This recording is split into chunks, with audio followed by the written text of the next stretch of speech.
All right. Okay. What made you decide to run for governor? I mean, why was this the natural step for you?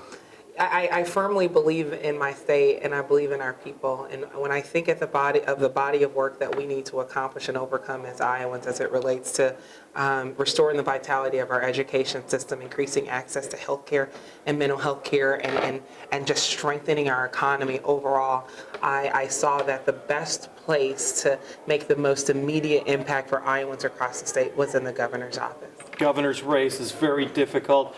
I thought it was unusual that in the latest Iowa poll, you only had 78% of the Democrats support. You would say it's name recognition as well. I mean, it just seems to be a huge uphill battle for you. Well, you know, Democrats want to know who their candidates are. And I have been committed since I launched this race, even during the exploratory, to make sure I was meeting people where they are. You know, we have a great deal of informed voters across the state, Democrats, Republicans, independents alike. And I knew that a part of my path was connecting with Iowans in rural, urban, suburban areas, a number of different demographics, because if we are to truly serve the public, I believe that we must also meet people where they are and understand the concerns that mean something to them. And so I've been excited about the growth in our campaign, and I've been excited about the people who've been tuning in to engage in what we're doing. But let's be honest, the biggest issue is the economy, and it's the party in power that's always going to be tagged, whether it's good or bad right now. I mean, you've got a mountainous climb to change opinions. So I would push back. I would say the biggest issue is education in our state. That is the foundation of who we are. We have attracted business and industry in this state because of our strong education system, our ability to not only educate our students, but have a skilled adult workforce as well. And as we see it right now, we've got to fill about 80,000 jobs in this state today. And many of those jobs require skilled labor. Many of those jobs require post-secondary degrees. And so if we are going to improve our economy, which I am dead set on as a small business owner who's helped other businesses get started across the state, we must revive our education system so that it's truly preparing our students for success and also fundamentally preparing Iowans to be equipped with the skills that they need to do the job. You have said education does need more funding, a greater investment, but you just can't throw money at the problem. You can't. So how would you target true education reform to improve Iowa students? The fortunate thing about our state is that we've had a strong blueprint under both Republican and Democratic leadership. We've seen on average about a 5% increase in our education budget in our past. Our current leadership is circumventing from that practice. It used to be that we prioritized our education allocation before we funded anything else. We've got to get back to basics, because while our programs weren't perfect, they were moving our students forward. You know, it's not just enough to say we were #1 in education. We were truly providing our students with the best shot to not only compete with their peers in the state, but to compete with the world. And right now, when we saw this school year starting, there were schools that were opening without science teachers. There were schools that were opening without math teachers. There were schools that couldn't open at all, private schools. And so I think it's incredibly important that we think about education holistically. You know, we have more than 90% of our students in the state who are enrolled in public schools. We have to make sure that we are giving this system what it needs. And when we hear from our administrators that they are having to do more with a whole lot less, that should be a signal to us. When folks are walking away from the profession, that should be a signal to us. In our rural communities, our kids are graduating from high school, vowing never to come back. That should be a signal to us. It is a point of strength to acknowledge the challenges in our system. Right? We know there's a great deal of good. There are good people working in our education system from the state level all the way down to the local level. But it is a point of strength to acknowledge the challenges in that system so that we can do better to propel our students in the future. The Iowa flight, the students that are leaving after graduation, has been an issue for years, as you well know. The key is the economy. The key is jobs, though. The key is to make sure that people have an opportunity to not only grow, but to prosper. So how does that happen under your leadership? So when we talk about education, 9th through 12, when the number of jobs that we need to fill in this state, not all of them require a post-secondary degree. Many require just the skills and the education. We need to streamline our processes so that we're actually educating our students in the 9th through 12th experience to not only prepare them for post-secondary, but if they just so happen to want to get a job after graduation, then they are prepared to get that job. And what we're finding right now is that many of our students are not moving towards post-secondary education right now. They are forced to have to work to help with their families and to help alleviate some of the stresses. Well, let's prepare them for that. There are jobs in tech today that a student could start at the age of 18, at the age of 19, making $55,000, $65,000 a year. That's good money in the state of Iowa. That's good money that can help a person find a home, and not only find a home, but be able to provide for their families. So from my vantage point, we've got to make sure the pathway is clear and it's made available. And we don't accomplish it on the backs of one party alone. We do it collectively. We've got to get our community colleges at the table, our regions at the table, our K through 12 system, and the state. So because we all want our students to be educated. Everywhere I go, education is at the top of the list for folks. It means something to them. So let's get with the program and make sure that we are doing everything that we can to move our students forward. And like you said, it's not just about the money.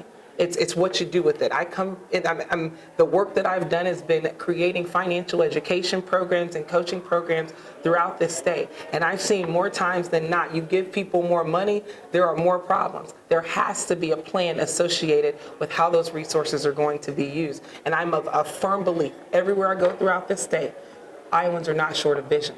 Our districts know what's good for our students. They just need someone who's willing to turn the lights on for them. I want to talk about social issues because you know that's a major part of this campaign. Absolutely. Throughout the nation. You have to start with Roe v. Wade. Your position on reproductive rights is to protect and return back to Roe standards? I think that the SCOTUS's decision to overturn Roe v. Wade and relinquish its duty to protect a woman's right to choose to the states made it ever more apparent that Governors was on the front line of protecting that right. And I feel very, very strongly about that for this reason. Pregnancy has infinite variables. And we know a lot more, as the science has taught us and research has taught us about abortion care and reproductive care than we knew 10, 15 years ago. And this idea that we want to regulate this process in black and white, a process that has infinite variables from my vantage point, is irresponsible and it's undemocratic. While I realize as a woman of faith, there's a great deal of folks that have a moral connection to this issue, and I understand that. But at this point in time, where we are in society, it's incredibly important that we truly trust an individual when they go in their doctor's appointment to make a decision that's best for them, that they don't have to consider the opinions of everyone else, and let alone politicians. I think that we have to draw the line there. When I was 8 years old, my mother died 3 days after my little sister was born. The science that we have now could have kept my mother and my sister alive. And so I firmly believe in us protecting the individual to ensure that people have access to the health care that they need. Iowa budget surplus, we're seeing that actually kick down to a declining tax rate for businesses. What do you think should be done with any extra money from Iowa? Does that need to be reinvested or does that need to be returned to the taxpayers? I firmly believe in putting taxpayer dollars to work. Every dollar should be maximized, and when we look at the nearly $2 billion surplus, I ask myself at what cost?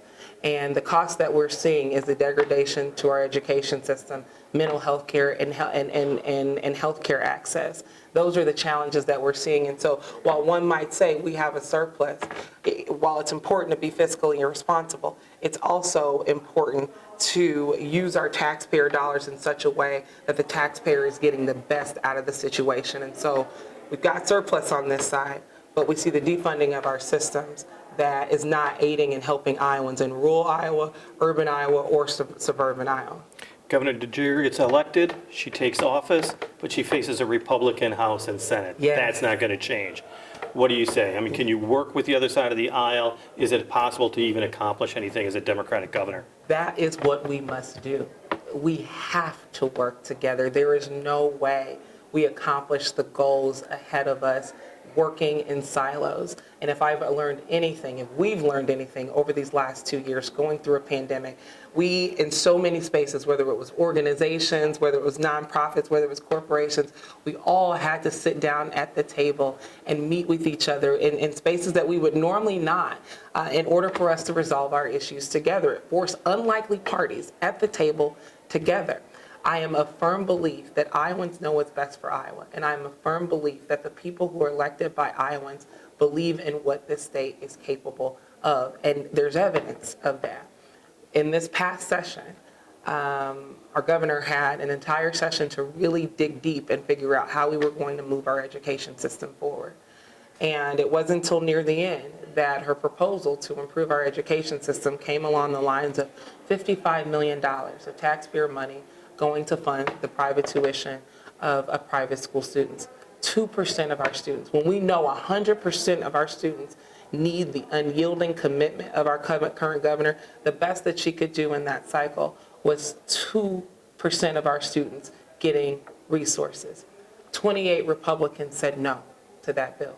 And I called a few of them that were up for re-election, and I asked, why did you say no? You had to have known you were putting a target on your back. And they said this bill was not good for my community, and they meant it. And so I firmly believe that people want to do what's good for their community.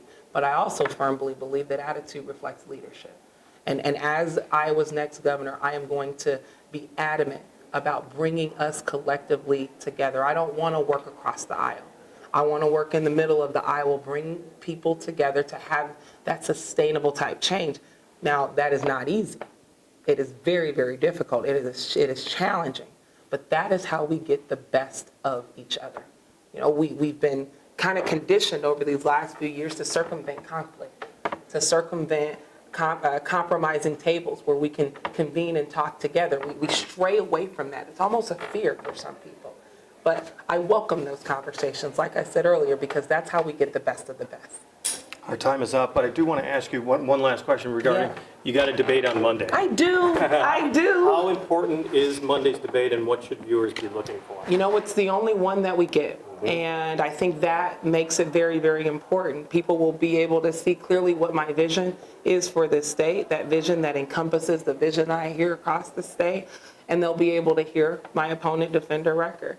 But I'm excited that people have the opportunity to see us and compare notes. I want Iowans support because that's why I'm doing this. For no other reason.